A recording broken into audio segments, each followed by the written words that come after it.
যদি যুগের তালে তাল মিটিয়ে বলেন ইসলাম তলোয়ারের জোরে বিস্তার লাভ করেছে, তবে আমি বলবো ইসলামকে দিয়ে পৃথিবীর সূচনা লগ্ন, আর তলোয়ারের জোরে ইসলাম বিস্তার লাভ করলে ভারতবর্ষে 850 বছর মোগল সম্রাটের রাজত্বকালীন পৃথিবীর জমিনে একটু গির্জা মন্দির ও বিধর্মীর উপস্থাপনা থাকতো না। আর যদি সত্যি ইসলাম তলোয়ারের জোরে বিস্তার লাভ করতো, তাহলে কোরআন ও হাদিসের বিধিবিধানে কখনোই বিধর্মীদের সুযোগ সুবিধা বর্ণনা করতো না। যেমন মুসলিম রাষ্ট্র বা শুধু ভূমির অনুমতি, জানমালের রক্ষণাবেক্ষণের দায়িত্ব, ধর্মীয় স্বাধীনতা, এক কথায় যুবক যুবী যাবতীয় প্রয়োজনীয় সুবিধাগুলি সাক্ষ্য বহন করে ইসলাম তলোয়ারে নয় বরং উদারতার দ্বারা বিস্তার লাভ করেছে। মনে রাখবেন, ইসলাম আর উদারতার মধ্যে এক অবিচ্ছেদ্য সম্পর্ক। উদারতাবিহীন যেমন ইসলাম ধর্ম প্রচার লাভ করতে পারে না, তদ্রূপ ইসলাম ধর্মকে বাদ দিয়ে উদারতা বোঝায় না।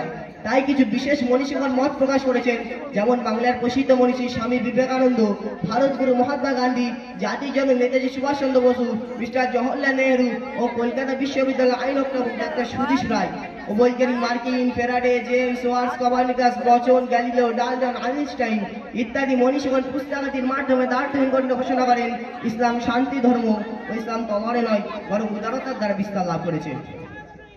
প্রিয় বন্ধু, পবিত্র কালামুল্লাহ শরীফ আল্লাহ তাআলা বলেন, উযনা লিল্লাযিনা ইউকাতালুনা বিআন্নাহুম যুলিমু। কোরআনের আয়াতটি ওই সময় ব্যবহার্য প্রযোজ্য যখন ইসলাম ধর্মের জীবন রক্ষার তাগিদে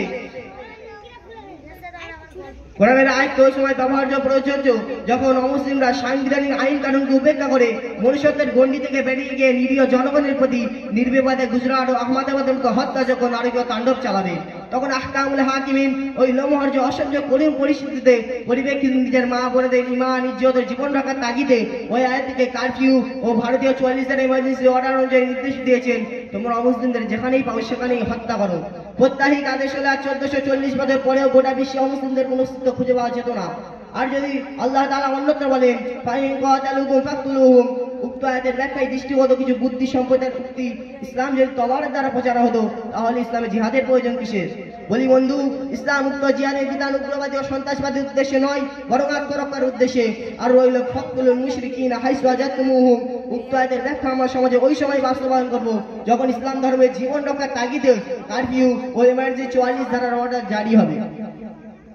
প্রিয় শ্রোতা মণ্ডলী, উক্ত বিষয়কে সমীক্ষা করে বুঝতে পারলাম ইসলাম তলোয়ারে নয় বরং উদারতার দ্বারা বিস্তার লাভ করেছে, যার জলজান্ত প্রমাণ হিসেবে নবী করিম সাল্লাল্লাহু আলাইহি ওয়াসাল্লামের 63 বছর জীবনীতে দেখতে পাওয়া যায়।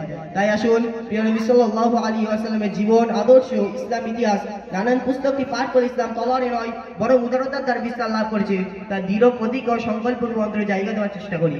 তাই তো কবির কণ্ঠে ধ্বনিত হয়, উহারা যতই প্রচার করো হিংসার নিন্দাবাদ, উহারা যতই প্রচার করো হিংসার নিন্দাবাদ, আমরা বলবো সাম্য শান্তি, এক আল্লাহ জিন্দাবাদ। ওয়া আখিরু দাওয়ানা আলহামদুলিল্লাহি রাব্বিল আলামিন।